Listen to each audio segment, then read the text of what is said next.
The CEO said it loudly enough for everyone in the country club parking lot to hear.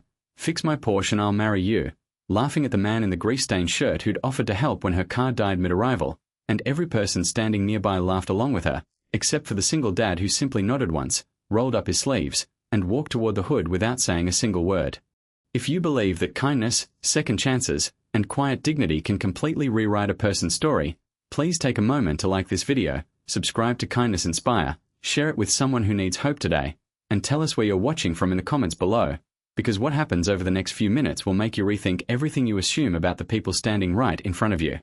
His name was Callaway Briggs, 38 years old, and he had arrived at the Hartwell Country Club that Saturday afternoon not as a member, not as a guest, but as a contractor hired to repair the club's aging irrigation system along the east lawn, a job that paid decently enough to cover 2 weeks of groceries and his daughter Ren's upcoming school field trip fee. Callaway had been a mechanical engineer for 15 years before his wife's extended illness had consumed their savings, then her life, leaving him at 35 with a 6-year-old daughter, a mountain of medical debt, and a skill set he'd quietly rebuilt into a small independent repair business that handled everything from luxury vehicles to industrial equipment. He didn't talk about his background much. People who hired a man in a work shirt to fix things rarely asked about his resume, and he'd stopped offering information nobody seemed interested in receiving. The CEO was Sienna Marchetti, 41 years old, founder of a healthcare software company that had made her one of the 30 most influential women in American business according to 2 separate publications she kept in a drawer rather than on display, a choice her assistant found baffling but which Sienna considered simply practical. She was arriving at the country club for a board luncheon. She was already running 8 minutes late for when her Porsche Cayenne made a sound she'd never heard before and quietly surrendered in the middle of the parking lot entrance, blocking 2 lanes and generating the kind of social visibility she specifically spent her days engineering other people's attention away from. She stepped out in a cream silk blouse and charcoal trousers, phone already raised, looking for a signal strong enough to call roadside assistance, when Callaway appeared at her peripheral vision with a quiet offer to take a look. She'd made the joke without thinking, the way people sometimes say things in front of an audience they'd never say alone, the laughter of nearby valets and members making the comment feel like harmless wit rather than what it actually was, a dismissal wrapped in humor. She turned back toward the building afterward, expecting the man in the work shirt to either drive away offended or wait awkwardly until professional help arrived. Instead, Callaway had already lifted the hood, his hands moving across the engine compartment with the specific confidence of someone who didn't need to perform knowledge because he simply had it. The valet supervisor, a young man named Deshawn who'd watched the whole exchange, stood nearby watching Callaway work with the quiet fascination of someone witnessing something he couldn't quite categorize. 3 minutes passed. Then 4. Then Callaway reached into the back of his work truck, retrieved a specific tool, made 2 precise adjustments, and closed the hood with a sound that was somehow both mechanical and final. He walked to the driver's side window, started the engine from outside, listened to it run for exactly 11 seconds, and then stepped back. The Porsche was running perfectly. Sienna had been halfway through a call to her assistant when the sound of the engine reached her from inside the club's entrance. She turned slowly, phone still at her ear, and looked across the parking lot at Callaway already gathering his tools and preparing to return to the irrigation work he'd been hired to do, having fixed a $50,000 vehicle in under 6 minutes without being asked twice, without requesting payment, and without waiting to be thanked. She ended the call. She walked back across the parking lot, and this time she was the one who found herself without a prepared script for the conversation. She asked him what was wrong with it, and he explained, briefly and without condescension, that a fuel pressure sensor had failed in a way that mimicked a more serious issue, that the component itself cost about $40, and that someone should replace it properly within the week before the workaround he'd applied stopped holding. He handed her a folded piece of paper where he'd written the part number and 3 sentences of clear instruction for whatever mechanic she regularly used. Then he picked up his toolbox. She asked his name. He told her. She asked what he did, and he said he ran a mobile mechanical repair service, mostly commercial and specialty vehicles, some residential appliance work when the schedule was slow. She nodded, watching him with an expression her board members would have recognized as the one she wore when information was rearranging itself inside her thinking rather than simply passing through it. Deshawn, still watching from near the entrance, said quietly to a colleague beside him that he'd never seen Ms. Marchetti look at anyone quite like that before, not at investors, not at keynote speakers, not at anyone. His colleague told him to stop narrating and get back to work.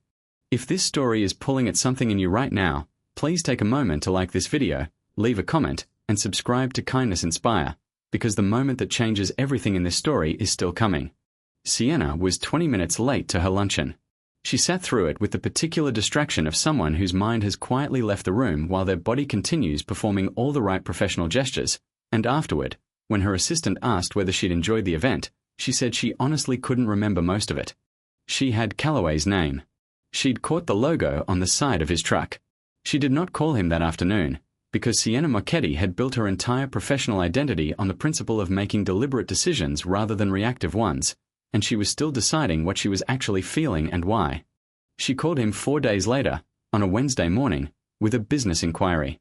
She had a fleet of 6 company vehicles that were serviced through a dealership arrangement she'd inherited when she acquired the company 4 years earlier. The arrangement was expensive, slow, and had produced 2 significant mechanical failures in the previous year that had disrupted operations during critical periods. She asked if he handled fleet contracts. He said he did. She asked if he could come by her company's facility Friday morning to look at the current situation and provide an assessment. He came on Friday, arrived 7 minutes early, and spent 2 hours going through every vehicle in the company fleet with a thoroughness that left her operations manager simultaneously embarrassed about what he'd missed and relieved that someone competent was now looking. Callaway's written assessment, delivered Monday morning in a document that was clean, specific, and immediately actionable, identified 3 vehicles in need of urgent attention, outlined a maintenance schedule that would extend fleet life by an estimated 4 years, and came in at roughly 60% of what the dealership had been charging annually. Sienna signed the contract that afternoon. Over the following 3 months, Callaway came to the facility regularly, and the conversations that began as professional briefings gradually became longer, the way conversations do when 2 people discover that the other person is more interesting than their job title initially suggested. He told her about Ren eventually, not as a disclosure but because Ren called once during a fleet inspection and the conversation that followed was impossible to pretend hadn't happened. He talked about his daughter the way people talk about the most important thing in their life, which is to say without flourish and without realizing he was doing it. Sienna, who had spent 15 years making deliberate choices about where she directed her attention, found herself looking forward to Fridays with a consistency she recognized as significant. She did not make jokes at his expense. Not once. Ren Briggs, now 7 years old and possessed of the specific social fearlessness of a child raised by someone who had learned that life was too short for pretending, arrived at her father's truck one Friday afternoon when Sienna was walking them out after a longer meeting than usual, took one look at Sienna, and announced with complete seriousness that her father had a picture of her company's logo on his desk at home, which was, Ren explained, where he put things he thought were important. Callaway closed his eyes briefly. Sienna laughed, and it was the most unguarded laugh she could remember producing in a professional context in longer than she wanted to calculate.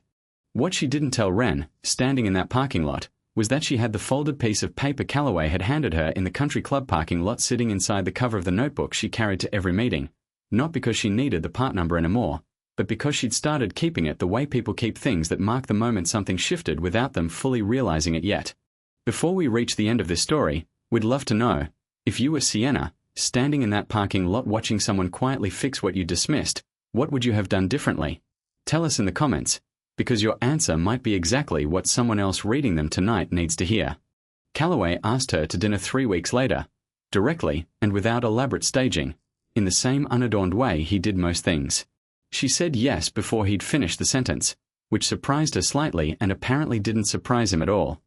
The country club where they'd met hosted a charity gala 6 months later that Sienna attended as a board member and Callaway attended as her guest, wearing a jacket that fit him well and carrying himself with the specific ease of someone who had stopped caring about impressing rooms a long time ago. Several people who'd been in the parking lot that afternoon recognized him without immediately being able to place where from. One of the members who'd laughed at Sienna's joke approached Callaway during the cocktail hour and asked, pleasantly and with no apparent memory of the context, what he did. Callaway told him. The man nodded with the enthusiasm of someone filing the information under unremarkable, moved on, and never connected the dots.